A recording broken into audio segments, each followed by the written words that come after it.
Broadcasting from the business capital of the world, this is the Podcast Business News Network.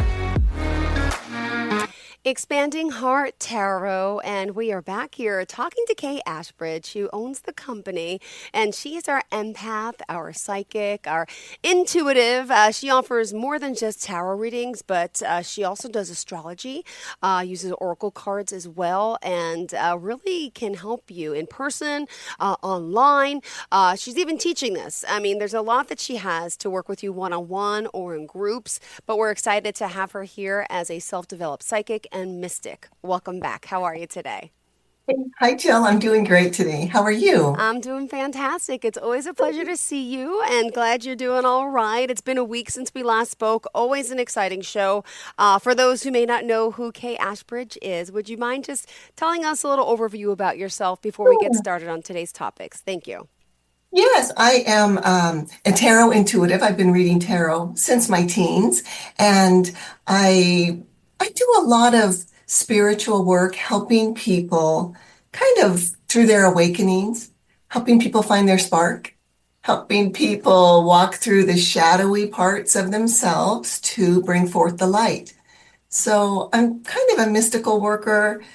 Definitely tarot has taught me a lot throughout my life, and I'm just here to help other humans feel good about who they are.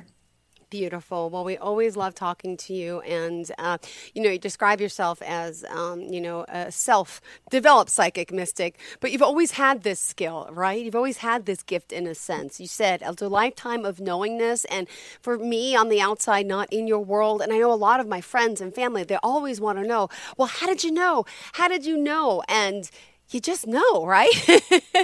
Yes, I think you just know. Of course, there's just a ton of stuff that goes along with this. But in my 14th year, I was at a fair. I think it was like a Renaissance fair or something. And from about maybe, 100 yards or so away, I saw a booth. It was kind of a tent. And I saw a person in the booth, and they were turning cards over for another person. Somehow I knew that it was a tarot card reading, and I had not seen tarot at all. So that was in my 14th year. I couldn't get it out of my head. I started working with regular playing cards and getting messages and just kind of teaching myself what these cards meant. And I was reading for family and friends. And in my 17th year, I bought my first deck of tarot cards. And it is something that I've used for myself for many, many, many years, decades. And I kind of came out of the tarot closet some years back and started offering my services to others. And it's really evolved into teaching. I have some coaching clients, and it's a lot of fun. I get to do what I'm passionate about and share with others with the intention of helping them realize that the magic is in them. Oh, beautiful. Well, for those that may not know, let's talk a little about tarot, spiritual development, what it's all about, and how you're helping people here with the process, because some people may even be new just to what tarot is. Yeah. So tarot is a specific structure of cards, and within the tarot deck, there are 78 cards. There are 4 suits, just like we have in the regular playing deck. We have 4 suits in tarot, and they are corresponded to the 4 elements in our planet. So air, water, earth, and fire. So we have 4 suits in the tarot. And then we have another set of 22 cards that are called the trump cards, or the major arcana, which means big secrets. So those 22 cards, they represent very big milestones in spiritual growth throughout our lifetimes, whereas the 4 suits in the tarot represent kind of our day-to-day, what's going on with us.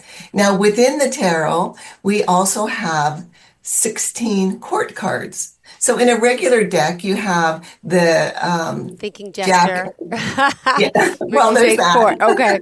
Uh-huh. You have the Jack, the Queen, and the King. And in tarot, we have a page, a knight, a queen, and a king. Oh. So these represent the people in our lives, and they also represent us. So a really interesting thing about the court cards in tarot is that they don't actually represent a gender. they're genderless. Although the images may look feminine or masculine, they're representing the energies of the masculine or the feminine. But it doesn't matter what actual gender they display. Got So it. I didn't there's just a realize that. lot. Like I'm looking behind you right now, and what I see a knight. I see a man on a horse. Is that a knight? So Yeah, yeah. So it's the other way for you. I see it's him, the and other so way. I would think that's some type. Can you just explain that card, for instance, just for now? That is the Knight of Pentacles. So the pentacles represent our earth element. And that knight is holding still. He is not moving, but he's holding a pentacle. That pentacle represents our earth element. So this happens to be one of the four knights in tarot, and he's not moving. He's holding still. So that tells me that there's some energy that's not moving. It's holding still. It might even be someone Stagnant. stuck. Now, a little bit stagnant, right? And this knight is holding this pentacle, and in front of the car, in front of him, there is a big vacant field. So the message is it's time to plant something, you know, get Yeah. something going, take an action and make something happen, plant some seeds. And so that's what the Knight of Pentacles is about. And it's the earth element. So our jobs, careers, schooling, life, home life. So this guy on the horse holding still needs to make a plan and then make an action.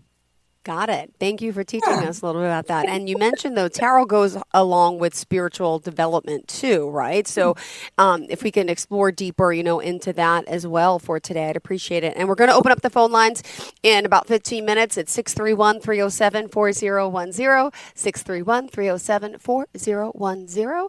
We'll let you know when that happens, but stay tuned. Obviously, if you have any questions for Kaye about spirituality, about tarot, about herself, what she does. Go ahead, honey. Yes, thank you, Jill.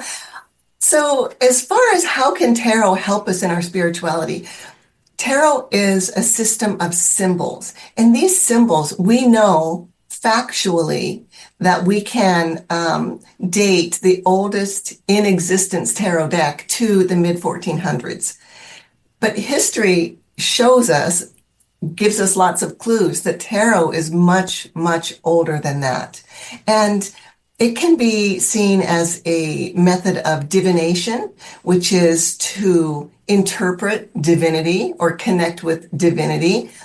And the way that I see tarot with these different symbolisms and the pictures, the images, they awaken something within us on a psychic level that can activate our memories, that can activate desires or feelings. They can activate feelings that even come from other lifetimes.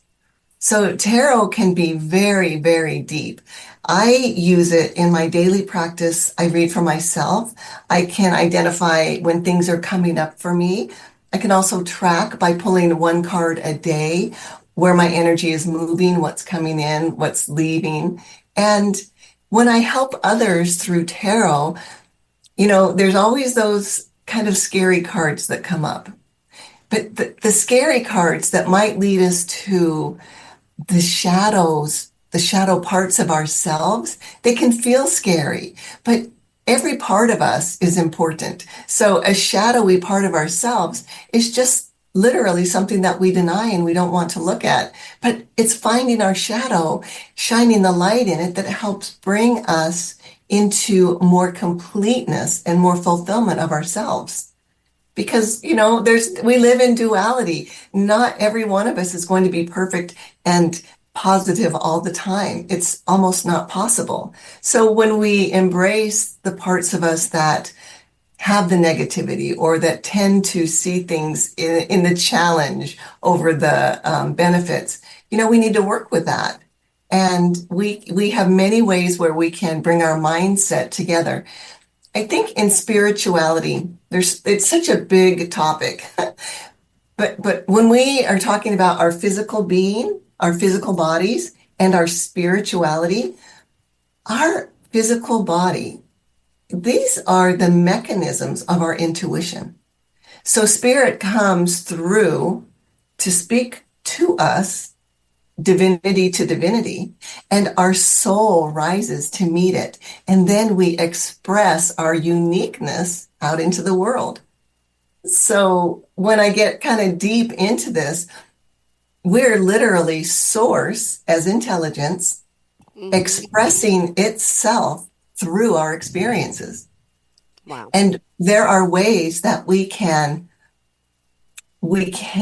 direct our experiences by our thoughts. Now, oh, go ahead. No, that's a lot. That's a lot to No, I take in. know, but I want you to finish your thought. Thank you. Some people I've heard, gotten nervous or scared in a sense of, well, if I get a tarot reading, there's so many negative cards. There's the death card. And you could tell me I don't really know all of them, but some people worry about that. Well, does that mean I'm dying? Does that mean, can I go, if I see a tarot reader, will they tell me I'm dying? And some people fear the tarot process who aren't familiar with it. So would you mind sharing a little bit of let's call them negative tarot cards, which you're probably going to say isn't negative, but we think is negative, and how that portrays to someone out there. Thank you. We'll go with one of the obvious is the devil. All right, there's the devil card. And that is not a very pretty card. For the listeners, it is a horned man with bat wings and clawed feet sitting on a cube. And there's a man and a woman, and they have chains around their necks, and they're chained to this cube.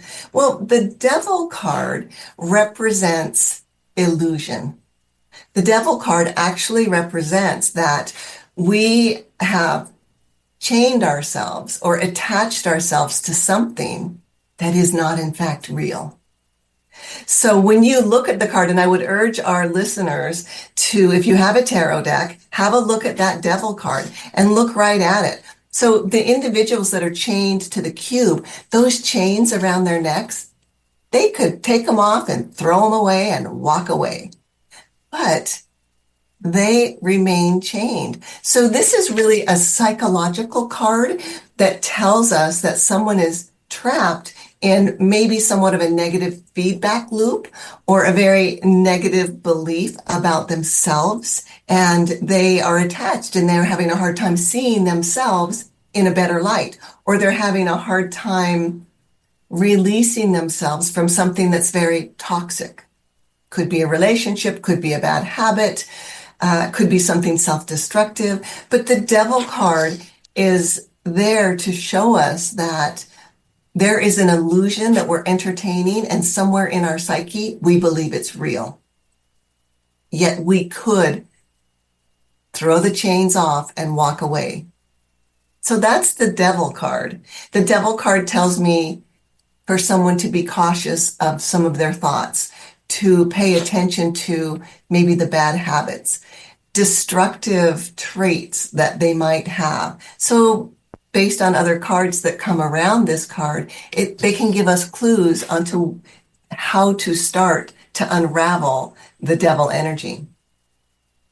Oh, so okay. How do you know when someone contacts you that they're looking for a tarot reading, or you offer other aspects of different types of readings? How do you choose what's fit for someone? How does it normally work when someone calls you? Do they know what they want, or do you have to kind of? You probably know because you're the intuitive. This might be a silly question, and I apologize. I have a little cold today, so I have to blow my nose. But tell me, how do you determine what someone needs in a sense? Okay, on my website, expandinghearttarot.com, at my website, I have a menu of the offerings, and it goes from numerology to tarot to coaching. So typically someone comes to me and they know what they want. Not always, though. People can come to me, maybe they're on my site, they don't really know what to do, and they'll email me and say, I want a reading, but I don't know what I want. That's great because we can kind of wing it as we go. I like to start a reading with someone new with their numerology, because the numerology really unfolds a lot of our personality traits. We did the numerology with you. Was I a 9? Yep. Still don't remember everything about a 9. I have it written down somewhere, but yes, we all have our numbers. And yours was you were 7? Okay. I Yep. remembered. Yep. That's right. So, but this helps kind of people get a little comfortable. They can say, oh yeah, that really resonates with me. Well, that doesn't resonate so much. And then we can look at the year number, kind of see what they're going through. And I love to segue tarot from the numerology, right? Because now if someone's a little nervous about tarot, but they're so curious that they want a reading, but they're nervous, we start with the numerology. It's not so scary. Then we bring, and that gives them time to kind of get to know me and feel more comfortable. Then we get into the tarot, and it will absolutely deepen everything that we've seen through numerology. And then we get really personal. And so when someone sits with me, sometimes they have a specific question. I've got to know, am I going to take this job and make this move? Okay, so that tells me I'm going to do the story spread. It's a 9-card spread. I have it all worked out, and I know what it's going to tell me. Sometimes people say, well, in general, this or that's going on in my life, and I keep seeing this repeating pattern. I don't know how to get a hold of it. And then I'll do a Celtic cross. That'll bring us from the past to the present and the future, and also show us what others in their lives are influencing them about. And it also shows what they're not seeing, what they just can't see because they're in it, you know? Sometimes we're so emotionally in something, we can't see the bigger picture. And tarot will always help us first by identifying something and then zooming out to help get more clarity on that thing. Oh, wow. Thank you. Yeah. Beautifully said. Thank you so much. And Kaye, I know you mentioned your website already. I would love to remind people how to reach out to you as well. Would you mind sharing that one more time? That is expandinghearttarot.com. I'm Kaye Ashbridge, expandinghearttarot.com. And the website has all kinds of information, a couple of videos. It's got some testimonials from clients, and also it'll take you to my menu and you can schedule online. You can also reach out to my email. It's just the letter K at expandinghearttarot.com. Beautiful. Thank you so much. And oh, sorry, I hate jumping the gun here, but there's a little delay sometimes. Now, lines are open 631-307-4010. That's 631-307-4010 if you have any questions for Kaye. And I know today, again, talking about spirituality, talking about tarot, do you want to elaborate on this, or is there any experiences that with clients? I'm sure you have new individual different ones all the time. Is there something that you wanted to share that maybe stands out today? You know, it's interesting that we're talking about the scary cards of tarot, because I do a lot of fairs, and I can be, 30 vendors, or there's 50 or 100 vendors. And a lot of times people will walk by my booth and say, oh, that looks lovely, but I'm really afraid. I'm afraid. And mostly they're afraid of, the death card. So the death card in tarot, it's number 13. Right? So let's just talk about number 13. There are hotels that do not have the 13th floor. So many hotels have that still. They skip I'm like, that's such a lie. That's the 13th floor. Like they just put lie and put a different number. I don't understand this. Should we be this superstitious? We should not. We don't need to be this superstitious, but it is superstition. And the number 13, it's Friday the 13th. Everyone gets nervous about that. But the death card itself. Now, for those of you listeners who are at home and have a tarot deck, I encourage you to look at your death card. Look at that card. So here comes death. He's riding on a white horse. But the color white in tarot represents purity of thought and spirit. And what is the death card? It represents birth, death, and rebirth. The death card in tarot actually represents a renewal. Something will end and it will become compost. And through that compost, we will grow new seeds and beautiful, lush things. So looking at the tarot death card, we see the white horse coming through carrying death. Death is holding a big banner. It's got the 5-petaled white rose. That's the rose of Mars. So, here's this aggressive, fiery energy. And in the foreground of the death card, there is a dead king. The crown has come off. There is a very scared maiden. She's looking the other direction. She can't bear to look. There's a child looking curiously, what is going on here? And there is a bishop standing right in front of death with his hands in prayer.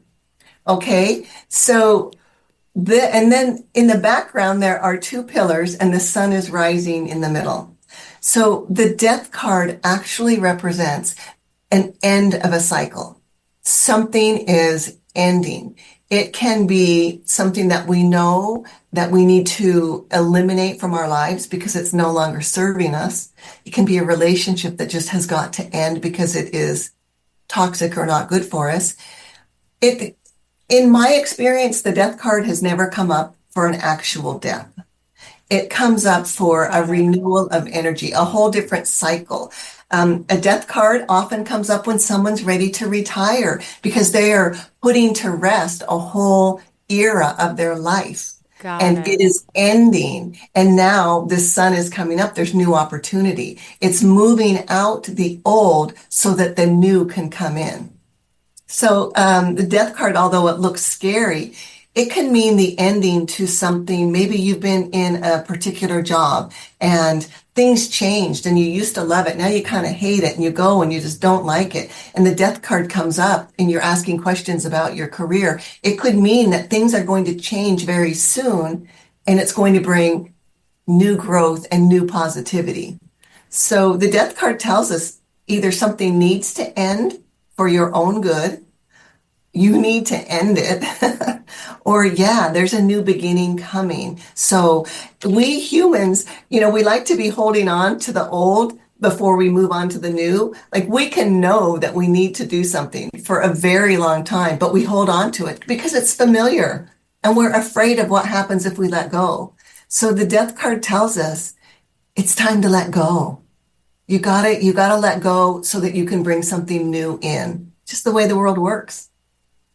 A lot of people have trouble with that, including myself. Yeah, we're Yeah, creatures of habit. Is that we're creatures of habit. And sometimes we find ourselves in a situation that's not healthy and we know it's not good and we desire to change it.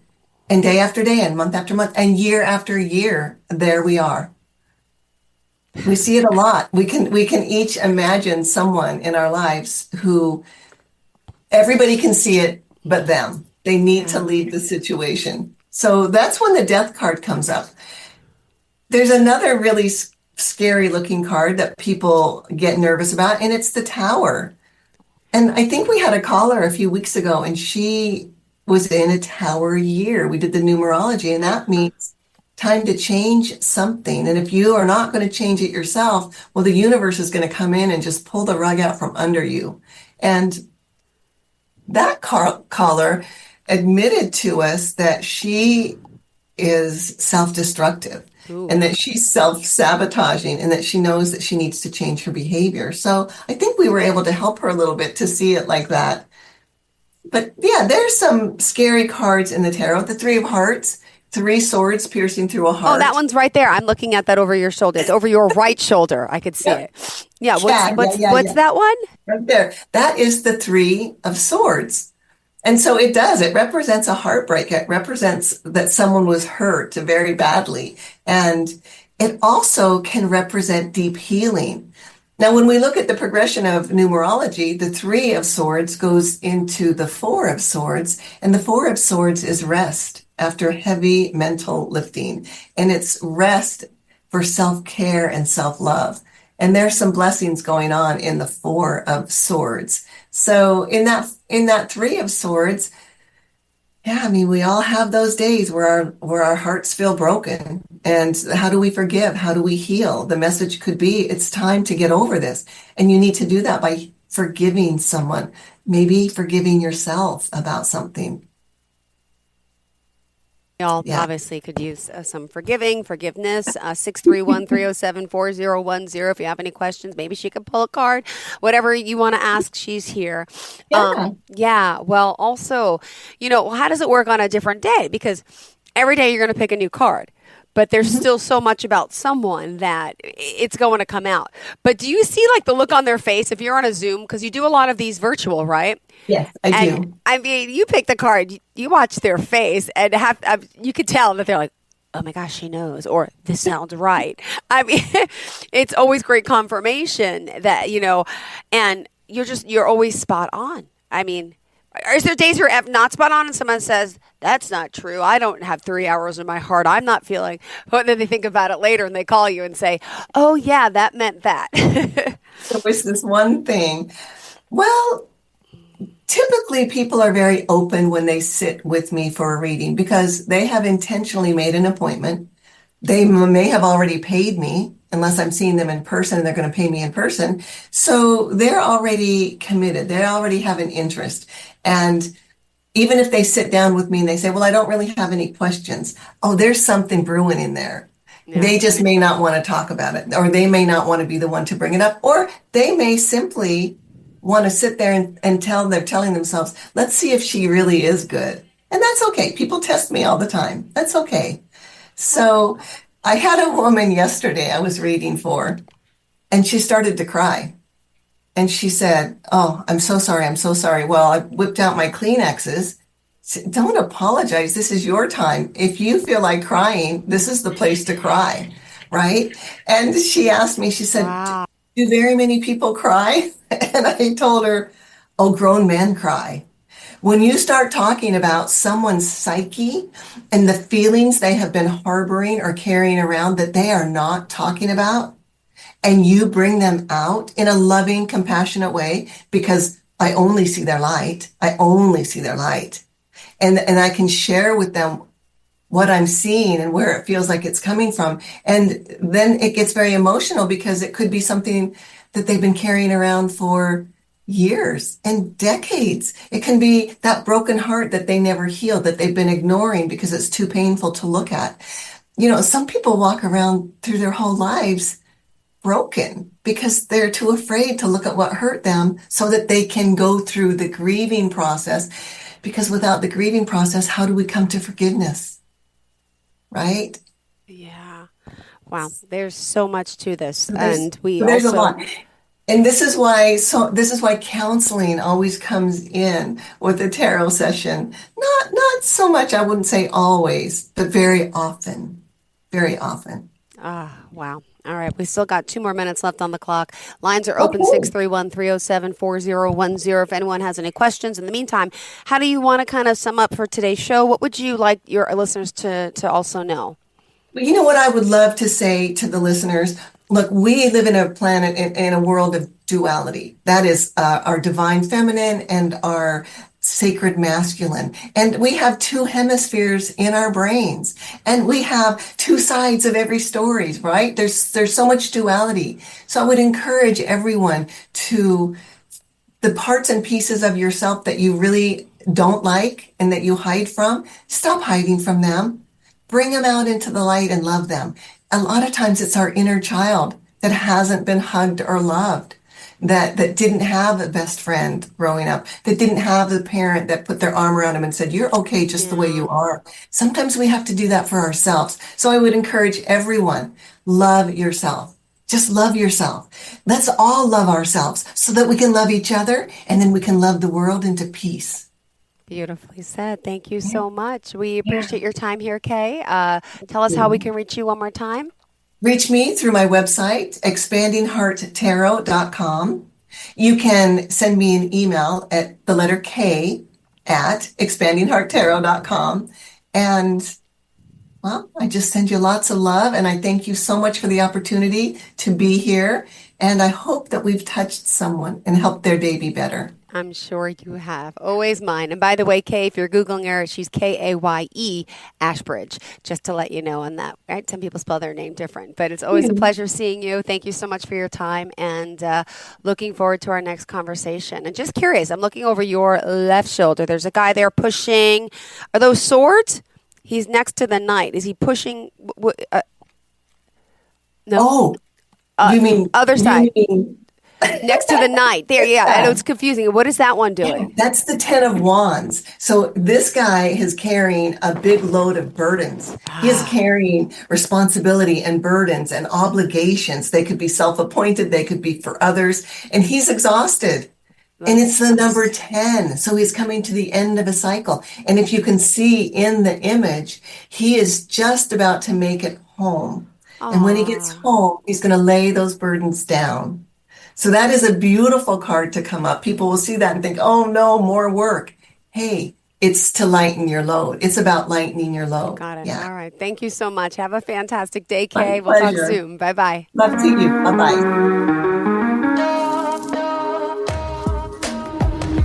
Broadcasting from the business capital of the world, this is the Podcast Business News Network. Hi, this is Terry Crews, actor, former football player, game show host, father of 5, and all-around big dude. I'm also an expert on drama. I know all kinds of drama. There's the good kind that comes with having a house full of kids. There's the bad kind like season-ending injuries. There's the necessary kind like having an agent in Hollywood. And there's silly drama like the drama around my percolating pectorals. And then there's the drama you can skip. Skip the drama that comes with not having your high school diploma or equivalency. Find free adult education classes near you and finish your high school diploma. Visit finishyourdiploma.org. Or text diploma to 97779. Message and data rates may apply. Reply STOP to opt out. That's diploma to 97779. And leave the drama to actors like me. Brought to you by the Dollar General Literacy Foundation and the Ad Council.